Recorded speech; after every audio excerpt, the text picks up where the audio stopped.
Okay, let's have all our children come forward. Come on over and come join me in the front of the altar. Don't be afraid. Come. We got kids on this side. Come on over. Don't be afraid. Come and sit on the floor in front. On the floor. That's where I'm going to sit. You're taking my seat, Jim. Come on, guys.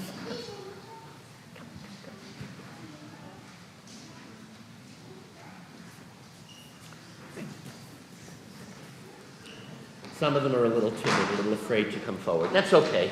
You can stay where you are, but everybody else come and join us. Good.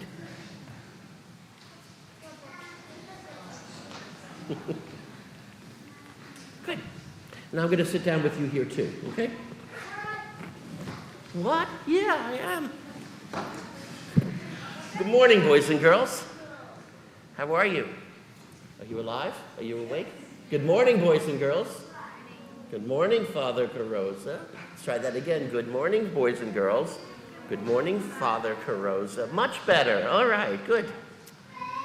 Boys and girls, we grown-ups have an expression that we use called passing the buck. Has anybody ever heard that expression before? No? Nobody? I bet Dominic does, because he's older, right? Dominic, can you tell us what it means, passing the buck? What's that? Well, I wish if you would do that right now, if you want to give me some dollars. No, it means blaming other people for something you did wrong. So when you do something wrong, you blame someone else. It's called passing the buck. I didn't do it, he did it, she did it. And it happens a lot, doesn't it? Well, we don't want to tell everybody in the church that you blame your sister. Well, it happens in politics all the time, and it happens in workplaces and in schools and even in families. My brother loved to pass the buck on me. In fact, he blamed me once for something I did, that he did. He claimed I did. And it was absolutely impossible for me to have done what he did wrong. You want to know why? Because I was still in my mother's tummy. She was still pregnant with me, and he was blaming me for doing something he did. So that was kind of hard, right, for me to have done that, right? Whoops. Okay, you can sit there. Okay, now you can sit there. Okay. Well, today in our first reading, we hear about the first time somebody ever passed the buck. And that was all the way in the beginning, Adam and Eve. The very first time they did it, after what they did, which was called original sin. Now, God put Adam and Eve in the Garden of Eden. Another name for that is paradise. It was perfect. Imagine an absolutely perfect place. That's where God put them. It said you can have all the fun you want here. There's lots of trees. You can eat the fruit of it. Have fun. Enjoy it. There's only one tree you cannot touch or eat the fruit of, or you will die. And that's the tree of the knowledge of good and evil. And that's a beautiful way of saying, don't try to decide for yourself what's right and wrong. I'm God. You're not. I know all truth. You don't. Just because you think it in your mind or feel it in your heart, that doesn't make it right. Listen to me, listen to what I tell you, and everything will be fine. Because he knew that the devil was out there. He was going to try to get Adam and Eve away from God, to disobey him. So he warned them. He says, just listen to me. Don't go after what you think is right or wrong. Well, of course, we know the story that Adam and Eve were tempted by Satan. He came and told them that, no, God doesn't want you to not eat the fruit of the tree because you're going to die.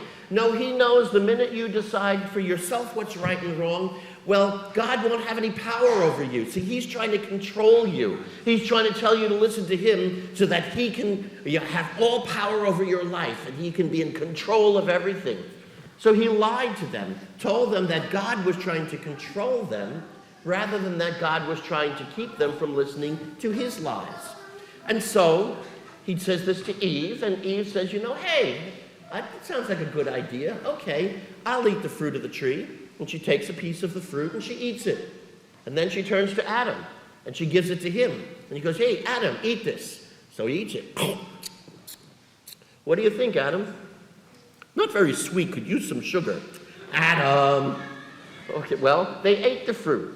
And when they did that, did they realize they were just like God now? That they knew everything? No.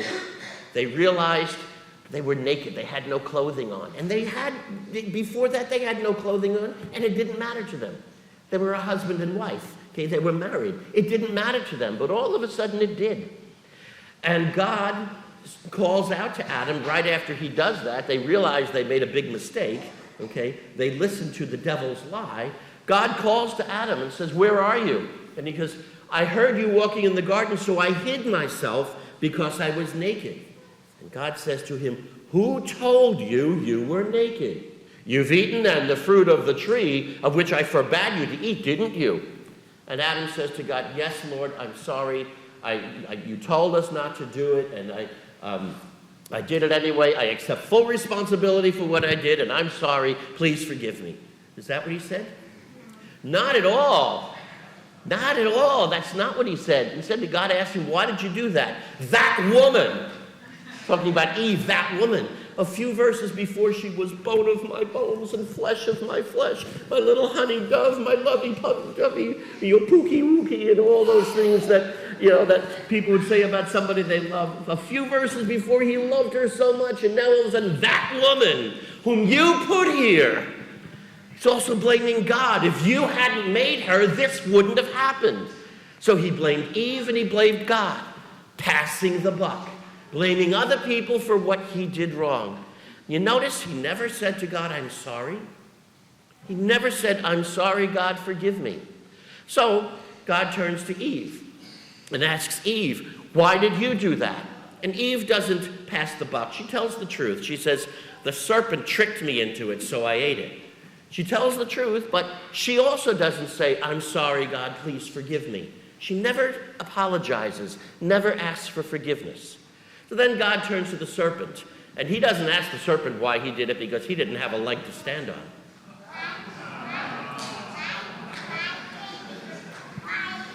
Not bad, you're awake. I don't know why they didn't say sorry. They should have, but they didn't.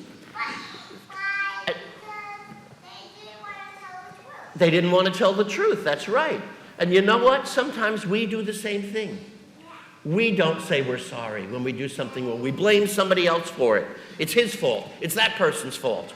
Okay? Everybody else but ourselves.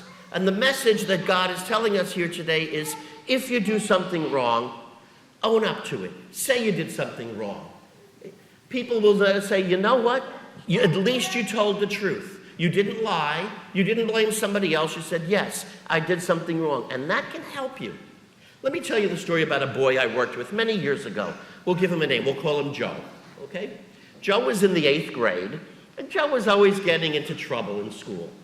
Whenever something was going wrong, not serious trouble, nothing that he was going to get arrested for, but little things here and there. Whenever there was something that the 8th grade boys did wrong, Joe was usually right smack in the middle of it.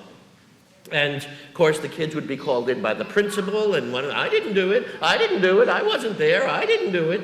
But Joe always would say, "Yes, I did." And I would talk to him and say, "Joe, did you do that?" And he goes, "Yes, Father, I did." I said, "Why did you do that?" He says, "I don't know, I wasn't thinking." And I said to him, "Yeah, that's the problem. You often do things you're not thinking. You don't think before you act, you just do things. Start thinking about the consequences beforehand." Well, he always told me the truth. He always told me if he did something. Well, there was one day where, once again, the 8th grade boys were all doing something wrong and got in trouble. And Joe was in the middle of it, and he came to me. I said, "Joe, did you do that?" And he says, "No." He goes, "I wasn't even there. I had nothing to do with that. I was not part of that." And I was able to go to the principal and defend him and say, "Joe didn't do it." And he asked me, "Why? Do you know Joe didn't do it?" I said, "Because Joe always tells me the truth when he did. He always admits when he did something wrong. And the fact that he now told me he didn't do it, now I believe him." And so he was trustworthy.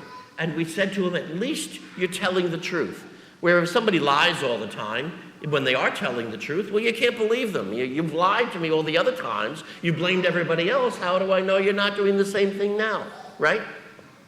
So the message Jesus gives us today is always tell the truth. We all do dumb things sometimes. We all make mistakes. And sometimes we like to blame other people. Instead of doing that, if you do something wrong, then just say, "God, I'm sorry." Okay? If your mom or dad or in school or something, you say, "Yes, I did it." And at least they'll appreciate the fact that you were honest with them. And if you're old enough to go to confession, then we bring it to confession like the grown-ups do. When we do things wrong, instead of blaming other people, we come to God and say, God, I'm not blaming anybody else. I did this wrong. And if we do that, we'll be much better people, and people will like us, and we'll be a lot happier. Okay? So, we're going to try not to do anything wrong, right? But if we discover we do, what do we do? And we're caught, and they say, did you do that? What do we do? What's the answer? Apologize. Tell the truth. Don't do what Adam and Eve did. Don't blame everybody else, but take responsibility for your own actions, apologize, and say, I'm sorry, and say, please forgive me. And that will make us much happier. Sound like a good plan? Yeah? Good. You can go back to your moms and dads. Why is Jesus up on the cross there? Because he loved us so much, he died for us. That's what he did to save us from our sins. Okay. You can go back to mom and dad now. Good.